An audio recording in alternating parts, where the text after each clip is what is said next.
To fix the S24 Ultra not connecting to your mobile data, the first solution is we're going to open our settings, and from the home page, scroll all the way down and then select General Management. Then scroll down and locate Reset. And we are first going to reset the mobile network settings.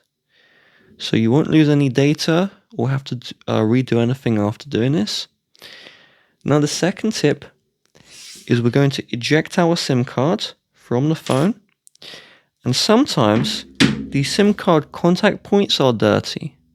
So in this case, I'm just going to get my t-shirt and I'm going to rub this yellow part here. So you see the yellow part, just rub this with a t-shirt, a towel, microfiber cloth, and then put the SIM card back in. If those two don't work, you'll have to start a live chat with your carrier.